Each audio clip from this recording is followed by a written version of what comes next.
The Voice Vista Podcast, venture by Pooja Prasoon.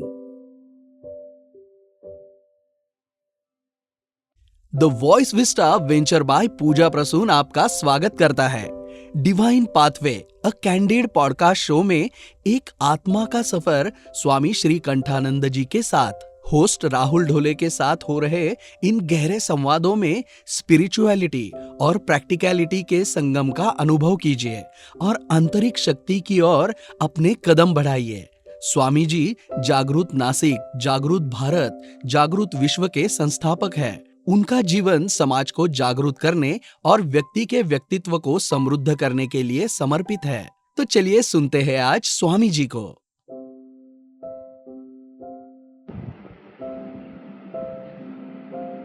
नमस्कार, तुम्ही बघत आहात voice vista podcast venture by Pooja Prasoon आणि मी राहुल ढोले तुमच्या सर्वांचं अगदी मनापासून स्वागत करतो। आपला शो ज्याचं नाव आहे डिव्हाइन पाथवेज आणि ह्या डिव्हाइन पाथवेज मध्ये आपल्याला मार्गदर्शन करण्यासाठी आपल्या सोबत आहेत नाशिकचे कर्मयोगी संन्यासी स्वामी श्री कंठानंद, त्यांचे मी अगदी मनापासून स्वागत करतो।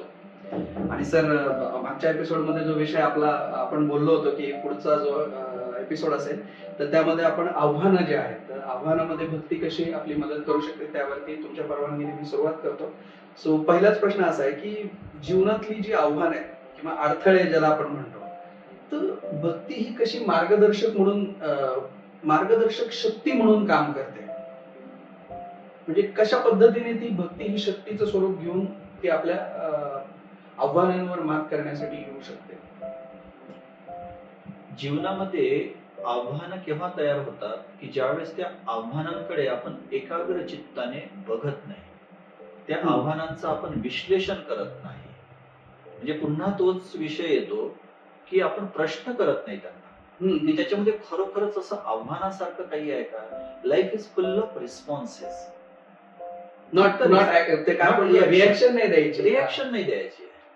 जेव्हा तुम्ही सेल्फ एस्टॅब्लिश असता तर तुमच्या जीवनामध्ये फक्त रिस्पॉन्सेस असतात, रिएक्शन नसते की हा करायचं आहे तर करायचं आहे, नाही करायचं आहे तर नाही करायचं आहे। इतकं मोठं जग आहे, इतकं मोठं विश्व आहे, माझं काही स्थान नसेल तर। आव्हान केव्हा तयार होतात की ज्यावेळेस आपण कंपॅरिझन मध्ये जातो, ज्यावेळेस जे घडायचं आहे ते घडणारच आहे।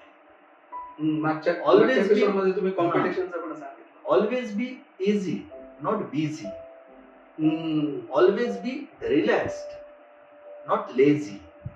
बरेचदा काय होतं की आपण काय म्हणतात ऍक्टिव्हिटी लेझीनेस मध्ये जाण्याची शक्यता असते बरेचदा, रिलॅक्स होण्याच्या नादात। रिलॅक्स होण्याच्या नादात। रिलॅक्स होणं हा स्थायी भावच असला पाहिजे। म्हणून मी बरेचदा अशी कडे क्रांतिकारी वाक्य वापरत असतो की आता मला वाटतं 12वी पर्यंत मुलं 1-2दा फेल झाले पाहिजे, तोपर्यंत त्यांना कळणार नाही। त्यांना नाही कळणार, त्यांच्या पालकांना, त्यांना काही प्रॉब्लेम नसतो, त्यांनी मानसिकता केलेली असते। नाही, मानसिकतेचाही प्रश्न नाही सर। त्याच्यामध्ये काय होत आहे की बाहेरचं जे प्रेशर आहे ना, त्यांना हे कळलं पाहिजे आणि आई वडिलांनाही कळलं पाहिजे की 10वी पर्यंत 1-2दा नापास झाल्यानंतर काहीही फरक पडत नाही। जगामध्ये असे तुम्हाला अनेक सक्सेसफुल लोक आढळतील की जे अकॅडमिक जीवनामध्ये खूप काही चांगले नव्हते। सचिन तेंडुलकर सारखं, सचिन तेंडुलकरांचं उदाहरण आहे, आणखी बरेचसे अशी उदाहरणं आहेत की ज्यांना अकॅडमिक वे मध्ये काही ते खूप चांगले नव्हते, किंवा बऱ्याच लोकांचा जे आहे त्यांचा जो संपर्क आहे तो शाळेशी इतका काही विशेष आला नाही। शाळेत जाण्याच्या वयामध्ये ते इतर कामं करत होते, प्रोडक्टिव्ह काम करत होते। म्हणजे सांगण्याचा उद्देश काय की आव्हान खूप असे भारी भारी शब्द आपण जीवनात वापरतो ना, तर मी हे शब्दच वापरू देत नाही की आव्हान वगैरे नाही। जन्म व्हायचा त्यावेळेस जन्म झाला, मृत्यू होणार त्यावेळेस मृत्यू होणार। सिच्युएशन हा शब्द तुम्ही, सिच्युएशन, प्रत्येक गोष्ट सिच्युएशन आहे, तुम्ही असं म्हणू नका, त्याला प्रॉब्लेम म्हणू नका। प्रॉब्लेम नाही म्हणायचं, आव्हान नाही म्हणायचं, बस असं आहे, त्याला न्यूट्रल वे मध्ये घ्यायचं। न्यूट्रल वे मध्ये आजकाल हे चाललेलं आहे ना की पॉझिटिव्ह, निगेटिव्ह, पॉझिटिव्ह, बी पॉझिटिव्ह। बी पॉझिटिव्ह म्हणजे काय, एक म्हणजे खूप जो आशावादी एक तरुण, त्याच्याकडे एक छत्री होती आणि ती छत्री अगदी जीर्ण शीर्ण झाली होती, तर ती छत्री घेऊन तो छत्री रिपेअर करणार आहे त्याच्याकडे घेऊन गेला।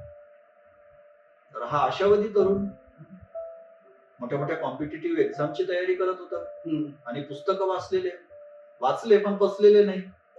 वाचलेले आहेत, बऱ्याच लोकांची समस्या आहे ना, खूप पुस्तकं वाचतात पण ते पचले पाहिजे. तर त्या छत्रीवाल्याला तो म्हणाला की ही छत्री रिपेअर करून दे. हम्म. छत्रीवाला प्रॅक्टिकल आहे ना, तो पॉझिटिव्ह निगेटिव्ह नाही, तो रिअलिस्टिक आहे. हा तो म्हणतो ही छत्री रिपेअर नाही होणार. याने लगेच पुस्तकी कोटेशन काढलं. तुला माहित नाही की नेपोलियन बोनापार्ट काय म्हणतो की nothing is impossible in this world. तो छत्रीवाला म्हणाला की ठीक आहे, नेपोलियन कडे घेऊन जाईल छत्री. त्याला तर माहित पण नेपोलियन, पण त्याचं क्लिअर आहे हा, की ही छत्री नाही repair होणार. होणार नाहीये. प्रॅक्टिकल. आपण तुम्हाला आशावादी किंवा निराशावादी नाही व्हायचंय, वास्तववादी व्हायचंय. जसं रस्त्याने चालताना माझा एक पाय तुटला. आता तुटला ना, रडत बसायचं का? सुधाचंद्रननी काय केलं, जयपूर फूट लावला आणि डान्स करायला लागल्या. तर मी असं शोधणार की एका पायाने मी काय काय करू शकतो, किंवा या पायाला मी बाहेरून सपोर्ट कसा देऊ शकतो.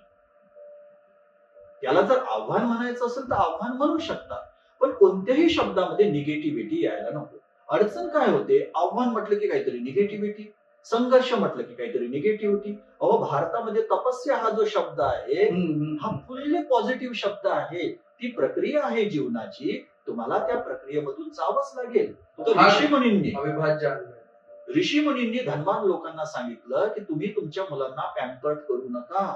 तुमच्याकडे भरपूर पैसा आहे, मान्य आहे, तुम्ही राजे आहात. दशरथ पुत्र राम गुरुकुलात जातात, कृष्ण गुरुकुलात जातात. का बरं? यांचं आर्थिक सामर्थ्य नव्हतं का? गुरुकुलामध्ये गेल्यानंतर तुमच्यामध्ये स्किल डेव्हलप होतात, लाईफ स्किल डेव्हलप होतात. प्रॅक्टिकल अप्रोच येतो, म्हणजे ऍक्च्युअल लाईफ मध्ये वास्तववाद जे म्हटलं वास्तववाद. त्यामुळे हे लोकांना कळणं गरजेचं. काय झालेलं आहे की ज्याला इंटेलेक्च्युअल बँक्रप्सी म्हणतात ना, बौद्धिक दारिद्र्य प्रचंड प्रमाणात वाढलेलं आहे. आणि भारतीय अध्यात्म किंवा जी भक्ती आहे तुम्हाला बौद्धिक दारिद्र्यापासून मुक्त करते. तुमच्यामध्ये बौद्धिक दारिद्र्य निर्माण होऊ देत नाही. श्रुत्या युक्त्या अनुभूत्या, श्रवण करा, त्याचं विश्लेषण करा आणि त्याचा अनुभव घ्या. नथिंग इज इम्पॉसिबल, काहीच इम्पॉसिबल नाहीये, पण तुम्ही वास्तववादी असला पाहिजे. एक काळ असतो, एक वेळ असते, प्रत्येकाचं एक क्लॉक असतं. आता भारतात जर दिवस असेल तर दुसऱ्या देशात कदाचित अंधार असेल, बरोबर. रात्र असेल. तर तुमच्या जीवनातला जो दिवसाचा जो काळ आहे तुम्हाला ओळखता आला पाहिजे, ओळखणं, आयडेंटिफाय करता आला पाहिजे. आणि आयडेंटिफाय करण्यासाठी तुमच्या जीवनामध्ये लुब्रिकंट, तुमच्या जीवनामध्ये अवेकनिंग, भक्ती हे असणं फार फार गरजेचं आहे. भक्ती म्हणजे कनेक्टिव्हिटी. वारंवार जो आहे तो शब्द इंग्लिश शब्दांचा बरोबर. लोकांना खूप तो कनेक्टिव्हिटी हा शब्द जास्त अपील होतो. Connectivity with universe. तुम्ही जर फक्त मी मी मी मी करत राहणार तर तुमच्या जीवनामध्ये निगेटिव्ह पद्धतीने केवळ आव्हान आणि आव्हानच असतं. ज्यावेळेस आई बाळाला ते प्रसूती वेदना ज्या असतात त्याच्यापेक्षा आव्हान काय असतं, जर आव्हान शब्द वापरायचं झालं, पण क्षणार्धात सर्व नाहीसं होऊन जातं त्या बाळाचा चेहरा बघितल्यानंतर. तर त्या गोष्टीने निगेटिव्हली नाही घ्यायचं. एक्झॅक्टली. बाहेर किती काचा वगैरे रोडवरती पडले असतील तर ते आता हे कसं होणार हे म्हणण्यापेक्षा सरळ स्वतःच्या पायात चपला घालायच्या. ऍटलिस्ट हे तर आपण नक्कीच करू शकतो, ऍटलिस्ट सुरुवात तर करू शकतो कुठून तरी. इन्सुलेटेड. हा ना, म्हणजे खूप घाबरूनही जाण्याचं. आणि जसं तुम्ही म्हणालात की निगेटिव्हिटी कडे जाण्यापेक्षा आपल्याकडे पॉझिटिव्हचा रस्ता आहे.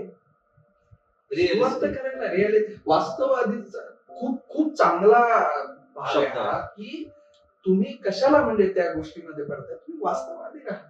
पॉझिटिव्हिटी म्हणजे पॉझिटिव्ह अप्रोच म्हणजे काय होतं की तुमचा जो पेंडुलम आहे ना तो एका बाजूला जातो आणि त्या स्पीडने मग नंतर तो दुसरीकडे जाण्याची शक्यता असते, जातोच तो.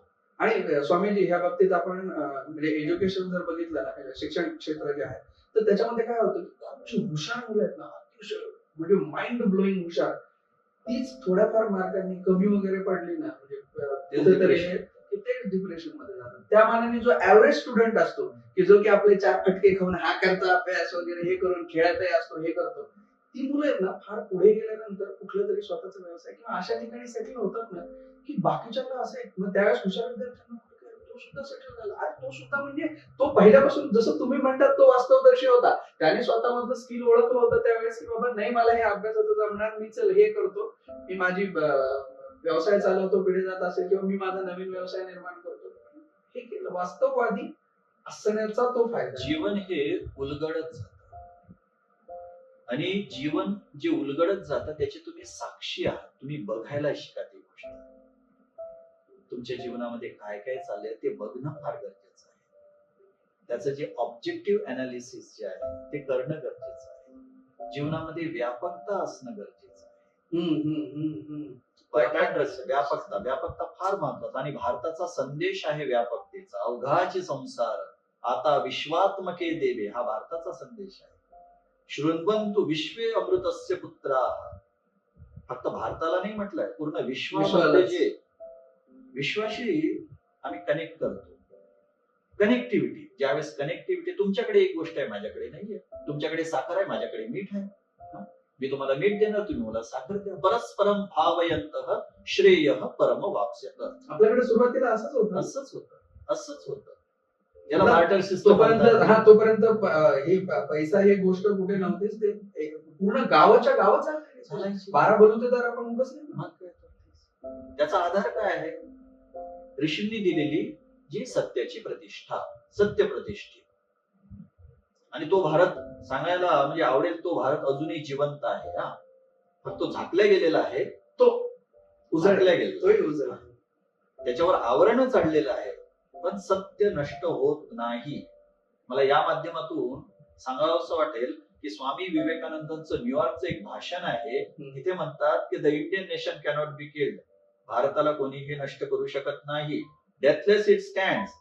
भारत हा अजरामर आहे. And it will stand so long as that spirituality remain as a background. जेव्हापर्यंत भारताच्या पाठीचा कणा हा अध्यात्म आहे तेव्हापर्यंत भारत नष्ट होणार नाही. So long as a people do not give up their spirituality. जेव्हापर्यंत भारतातले लोक अध्यात्माचा, खऱ्या धर्माचा, बाजार मुक्त धर्माचा त्याग करत नाही तेव्हापर्यंत भारत कधीही नष्ट होणार नाही. नंतर म्हणतात की beggars they may remain, poor and poverty stricken, squalor and dirt may surround them perhaps throughout all time. म्हणजे 18 विश्व दारिद्र्य असलं तरी चालेल बाह्य दृष्टीने, तुमची आर्थिक जी स्थिती आहे ती खालावलेली असली तरी चालेल, but let them not give up their gods and let them not forget they are the children of sages. तुम्ही ऋषी संतान आहात आणि आतमधले असलेलं जे दिव्यत्व आहे, आतमधले असलेलं जे लुब्रिकंट आहे, भक्तीचं लुब्रिकंट आहे, चैतन्य आहे, त्या चैतन्याचा त्याग होता कामा नये. ही दुनिया हम बनाएंगे. हा स्टुडिओ आपण बनवलेला आहे, या स्टुडिओनी आपल्याला नाही बनवलेला आहे. एक्झॅक्ट. पैसा आपण कमवलेला आहे. साध्य साधन हे म्हणजे तो भाग आहे, पण आपण पैशासाठी नाही. पैसा आपल्यासाठी. सेकंडरी काय, प्रायमरी काय. त्यामुळे man making education, man making religion. मनुष्य निर्माण झाला पाहिजे, मनुष्य तयार झाला पाहिजे, ज्याच्यासाठी हे सर्व काही आहे. कालच एक गृहस्थ, त्यांच्याशी माझी चर्चा सुरू होती. ते ऍग्रिकल्चरशी संबंधित आहे, त्यांची मोठी कंपनी आहे. म्हटलं हो, फूड इंडस्ट्रीमध्ये करप्शन शिरलेलं आहे, कसं करायचं, काय खायचं, विश्वास नाही बसत आता आपण काय घेतो आहोत. पण ठीक आहे, घ्यावं लागतं, म्हणजे हा श्रद्धेचा भाग आहे ना. आपल्याला माहितीच नाही की ते काय करतायत ते लोक ऍक्च्युअली नाही करत पैशासाठी. आणि तेच जे आहे ते त्यांच्यापर्यंतही पोहोचणार आहे. जसं मी एका एपिसोड मध्ये सांगितलं की याच जन्मात भोगावं लागतं आणि ते भोगतायत. कर्मसिद्धांत आहे. आता स्वामीजी, की म्हणजे तुमचे पण अनुयायी असतील आणि म्हणजे सखे सोबती असं म्हणू शकतो मी, कदाचित तुम्हाला अनुयायी हा शब्द जर कदाचित खटकत असेल तर त्यांच्या पण अशा काही गोष्टी आहेत का, स्टोरीज आहेत का, की भक्तीने त्यांचं लाईफ बदललं किंवा त्यांनी त्यांचे चॅलेंजेस न म्हणता आपण त्यांना त्यांच्या सिच्युएशनवर मात केली, की जे असं वाटत होतं की घरच्यांनी पण त्यांना वाटत होतं की कदाचित त्याचं काय होईल माहित नाही, पण भक्तीमुळे मात्र त्यांच्या हा फरक पडला. तुमचा जो प्रश्न आहे कदाचित जो व्यावहारिक जग किंवा बाजारातलं जे काही आहे त्याच्याशी संबंधित जास्त असावा. पण मी परिवर्तन काय की त्यांच्या जीवनामध्ये जसं अगोदरच सांगितलं, त्याचे सिच्युएशन्स आल्या, त्या सिच्युएशन त्यांना कधीही प्रभावित केलं नाही. त्यांचं ते बुलेट प्रूफ जॅकेट घालून फिरत होते. भक्ती असल्यामुळे म्हणजे तो भाव इतका स्ट्रॉंग असेल त्यांचा की त्यांना ती गोष्ट संकट किंवा चॅलेंज त्या हे भाषेत मला वाटलंच नाही. मी सर्वांना ते रामाचं उदाहरण देत असतो की रामाची आंतरिक स्थिरता आहे, स्वतःप्रती भक्ती इतकी प्रबळ आहे, इतकी वेल कनेक्टिव्हिटी आहे की युवक राम त्याचा राज्याभिषेक होणार आणि काही काळातच ती पूर्ण सिच्युएशन बदलून जाते. म्हणजे रामाचं ज्यावेळेस डिक्लेअर झालं की राजा होणार, त्यावेळेस त्यांना किती अभिनंदनाचे कॉल वगैरे आपण आजच्या काळात जर विचार केला तर त्यांना कॉल येत असतील, मेसेजेस येत असतील की रामा तुझा अभिषेक होणार आहे, तू राजा होणार आहे, अभिनंदन अभिनंदन. मनुष्य एक्साइटेड होतो ना. तर प्रभू रामचंद्र एक्साइटेड नाही, न्यूट्रल आहे. न्यूट्रल हा शब्द आहे, न्यूट्रल आहे. त्याच्यावर श्लोक सुद्धा आहे. तो श्लोक मी तुम्हाला सांगतो काही क्षणातच. आणि ज्या क्षणी त्यांना कळतं की त्यांना वनवास झालेला आहे, ते डिप्रेस नाही आहे. ऍक्सेप्टन्स न्यूट्रल आहे, तेव्हाही न्यूट्रल आहे. त्यांचं विजन फार क्लिअर आहे. ते ज्या गोष्टीचा त्याग करायचा त्या गोष्टीचा त्याग करतात, जे ब्रँडेड कपड्यांचा त्याग करतात. हो, पण या जगामध्ये आपल्याला वावरायचं आहे. सर्व लोक चांगले नाही, काही हिंसक लोक सुद्धा आहेत. आपल्याला हिंसक जनावरांसोबत राहावं लागेल, तो सामाजिक प्राणी असो किंवा जंगलातला प्राणी असो. धनुष्य सतत त्यांनी ते कधीच त्यामुळे एज्युकेशनच्या बाबतीत एक इथे सांगावंसं वाटतं की मुलांना त्यांच्यासोबत त्यांची आंतरिक शस्त्र पण तयार असले पाहिजे. वाणीचं शस्त्र तयार असलं पाहिजे, ज्ञानाचं शस्त्र असलं पाहिजे, सेल्फ प्रोटेक्शनसाठी, दुसऱ्यांचा नाश करण्यासाठी. माझ्या संपर्कात असलेली जी इंजिनियर्स आहे, डॉक्टर्स आहेत, त्यांना मी फक्त इंजिनियर आणि डॉक्टर म्हणत नाही, त्यांना मी संत म्हणतो. म्हणजे जसं त्यांचं नाव राहुल असेल तर त्यांना मी म्हणतो की संत राहुल. संत राहुल म्हणजे काय, तुम्हाला वेल कनेक्टेड विथ दॅट रियालिटी. मुलांनी आपली जी इंडिपेंडंट डिसिजन घेतलेलं आहे, मात करणं म्हणजे काय, प्रलोभनांना बळी न पडता त्यांनी इंडिपेंडंट डिसिजन घेतलं. अनिश्चितता किंवा भीतीवरती मात करून अनिश्चितता तयारच होऊ दिली नाही. जसं तुम्ही म्हणाले की ती सिच्युएशनच समजायची, त्याला तो भागच अगदी अगदी. म्हणजे अशी मी दोन प्रकर्षाने माझ्या डोळ्यासमोर जी उदाहरणं येत आहेत, एक चिन्मयचं आणि एक निनादचं उदाहरण येत आहे. निनाद हा सिंगापूर, मलेशिया, इंडोनेशिया त्या भागात गेला. तिथे त्याच्या लक्षात आलं की बाजाराचा ट्रॅप लक्षात आला आणि तो तिथून परत आला आणि तो नाशिकमध्ये राहतोय. नाशिकचाच होता. म्हणजे त्या प्रलोभनांना बळी न पडता त्यांनी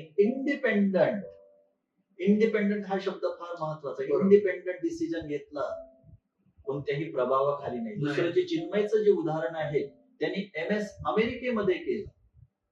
त्याच्या लक्षात आला बाजाराचा ट्रॅप, त्याचा युजलेसनेस लक्षात आला, की निरर्थकता लक्षात आली की हे काहीतरी खूप गोंधळ चाललेला आहे.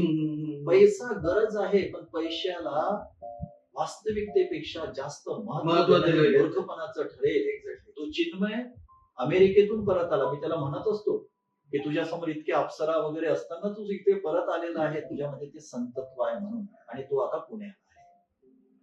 हे दोन ठळक उदाहरण. असे डॉक्टर्स आहेत, IT मध्ये आहे, इंजिनियर आहे, वेगवेगळ्या क्षेत्रामध्ये असतात.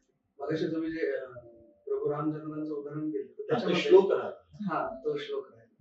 आणि त्या संदर्भात मला एक बोलायचं होतं की ज्यावेळेस त्यांना तिथपर्यंत आपण आलो होतो की त्यांना आता कळलं की वनवासात जावं लागणार, तर ते तिथे तक्रार सुद्धा करू शकले असतेच की काय सगळं तर ठरलं होतं, पण तसं कुठलीच भावना त्यांच्यामध्ये. आताचा शब्द वापरायचा तर कोर्टात गेले असते अगदी. पण ना त्यांनी किंवा आईकडचं सैन्य बोलावलं असतं, बोलू शकत होते, पण ना त्यांनी. बरं, ज्या आईने ते केलं तिला पण काही म्हटलं नाही, म्हणजे आईच आहे ना, बरोबर, ना त्यांनी वडिलांना म्हटलं की का तुम्ही म्हणजे वचन दिलं होतं, काहीच नाही. याच्यामध्ये एक गोष्ट अंडरलाईन करण्यासारखी अशी आहे की याचा अर्थ असा नाही की काहीही घडलं ते ऍक्सेप्ट करायचं. तुमची आतमधली बाजू कशी आहे हे महत्वाचं आहे. तुमचा कल कुठे, तुमचा कल आतमध्ये तुम्ही किती क्लिअर आहे. मी जगाला मला दुःखी करण्याचं सामर्थ्य देणार नाही, मी जगाला मला सुखी करण्याचं सामर्थ्य देणार नाही. मी माझ्या भाग्याचा मी निर्माता आहे. Man is the maker of his on destiny. मनुष्य हा स्वतःच्या भाग्याचा निर्माता आहे. मी जो शब्द वापरला राम क्लिअर आहे. म्हणजे रामाला हे पूर्णपणे तुम्ही आता म्हणताय तसं ते ज्ञात होतं किंवा ते त्यांना माहिती होतं की पुढे काही झालं तर मी निभावून घेईन. आम्ही ह्या गोष्टीमध्ये अडकलो. Self acceptance, self confidence. म्हणजे त्यांच्याकडे पुढचं हे होतं विजन. त्याच्याचमुळे कदाचित तो भाग ते म्हणते की जे झालं ते वास्तववादी दृष्टिकोन. मी कोणत्याही सिच्युएशन मध्ये मी हँडल करायला कुशल आहे. त्यामुळे राम कोण आहे? कौशल्या पुत्र राम आहे, ज्याच्या आईमध्ये अगदी पूर्णपणे ओतप्रोत आहे कौशल्य. आणि राम सुद्धा कुशल आहे. राम कशी कुशल आहे? वनवासामध्ये ज्यावेळेस त्यांच्या स्वतःच्या पत्नीचं अपहरण होतं त्यावेळेस अयोध्येची किंवा आपल्या जे काही रिलेटिव्ह आहेत त्यांची मदत न घेता अनस्किल लोकांना ते स्किल्ड करतात आणि त्या काळच्या सुपर पॉवरला ते चॅलेंज करतात आणि स्वतःच्या पत्नीला ते परत आणतात, सीतामातेला ते परत आणतात. इव्हन त्यांनी लक्ष्मणाला पण कधी दोष नाही दिला की वेळच काय नसतो. करत होता. वेळच नसतो. ज्यावेळेस तुम्ही भक्तीमध्ये असताना त्यावेळेस तुम्हाला वेळच नसतो. तुम्ही सरळ निघाले म्हणजे कळलं तुम्हाला की ऍटलीस्ट काहीतरी अघटित घडलेलं आहे आणि ते शोधायला निघाले. मग पुढचा प्रवास सगळ्यांसमोर आहे. थोडा तो माणसाला वाटावा ना की आज थोडं जरी काही आहे म्हणजे एखादी गोष्ट घरात नाही घडली तर आपण म्हणतो काय सांगितलं होतं काय एक क्षणात. म्हणून कदाचित ते प्रभू आहेत की ते त्यांच्यामध्ये पहिल्यापासूनच होतं ते. आपण सर्वच प्रभू आहोत. आपण सर्वच प्रभू आहोत. जाणीव म्हणा किंवा जाणीव ती ते जे काय म्हणतो आपण त्याला की त्याचा अभाव काय म्हणतो, जाणीवेचा स्वभाव म्हणता येईल, जागृतीचा अभाव. ते ते गाणं म्हणणार ना की तुझे तुझे आहे तुझपाशी किंवा मग कुठे शोधेसी बाहेर म्हणजे तू देव कुठे तो आतच आहे. आतच आहे ना ते. स्वतःच कुठेच बाहेर शोधायची. हा म्हणजे तुम्हाला आत. संत कबीर म्हणतात ना की मला हसू येतं. संत कबीर काय म्हणतात की मला हसू येतं. का बरं हसू येतं? पाणी में मी न पियासी. हो. आता इतक्या जवळ पाणी आहे. पाणी में मी न पियासी मोहे सुन सुन आवत हासी. म्हणजे आपण त्या हसुला पाण्यामध्ये ठेवलं तिथे ते पाणी पिऊ शकते पण ती प्यासी आहेत. वास्तविक कॉन्ट्रडिक्शन आहे ते. आत्मज्ञान विना नर भटके. Without self realisation. आत्मज्ञान विना नर भटके.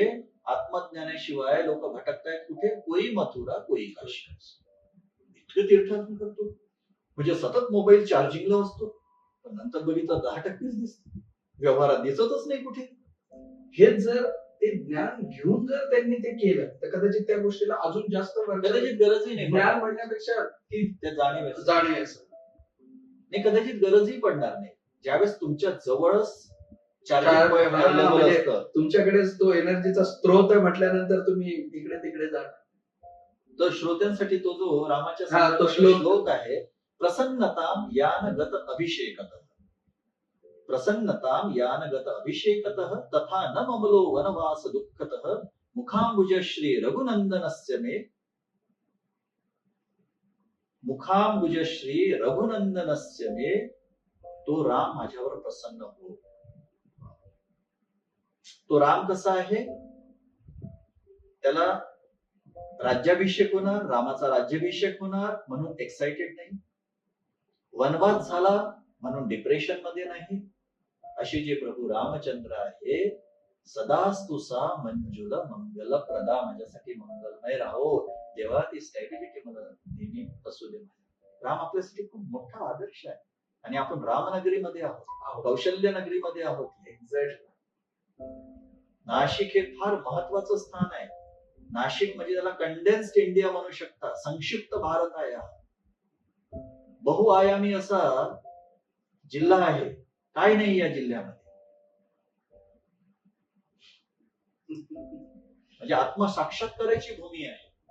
तुम्हाला फक्त थोडस ज्याला आपण म्हणतो की एक मार्ग जो म्हणतो आपण तो मार्ग योग्य निवडायचा आणि ते दार बाहेरनं नाही उघडणार, ते आतूनच उघडावं लागणार. ते त्याच्याशिवाय पर्याय नाही. जे तुम्ही म्हणाल की ते दार बाहेरनं कुठे उघडूच शकत नाही. जोपर्यंत तुम्हाला तो त्याला काय म्हणतो आत्मज्ञान म्हणा किंवा तुम्हाला जो साक्षात्कार होत नाही मनापासून की बाहेरच्या तीव्र जिज्ञासा मध्ये मीच एकदा अंतर्मुख होऊन बघतो ना कित्येक चुका ज्या असतात त्या आपण आपल्याकडनं झालेल्या असतात ते दुसऱ्याकडनं त्याला बोलण्यात काही अर्थ नसतो. आणि ह्याच पॉझिटिव्ह नोटवरती हा एपिसोड संपूयात आणि पुढचा जो एपिसोड असणार आहे तो आहे भक्ती आणि दैनंदिन जीवनाचं जे संतुलन आहे ज्याला बॅलन्स म्हणतो की डिवोशन आणि डेली लाईफचं बॅलन्स कसं करायचं याविषयी पुढचा एपिसोड असणार आहे. तुम्ही ऐकत आहात व्हॉइस विस्टा podcast venture bye Pooja Prasoon आणि आपल्या शोचं नाव आहे divine pathways.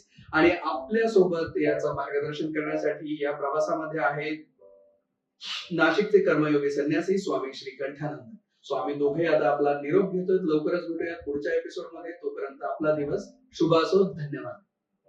Thank you for tuning into the voice vista podcast. आप और भी इंटरेस्टिंग शो सुन सकते हैं thevoicevista.in पर. ये शो कॉन्सेप्चुअलाइज किया है पूजा प्रसून ने, प्रोड्यूस किया है द वॉइस विस्टा ने. गेस्ट कोऑर्डिनेशन में हमारे साथ रही सुनीता जी चौहान. डिजाइन किया है टीम क्रिएटर्स डेन ने. साथ ही एडिटिंग और प्रोडक्शन के लिए धन्यवाद टीम लर्निंग बी को. प्रोमो वॉइस दिया है राहुल ढोले ने. लाइक, फॉलो और सब्सक्राइब करना ना भूलें.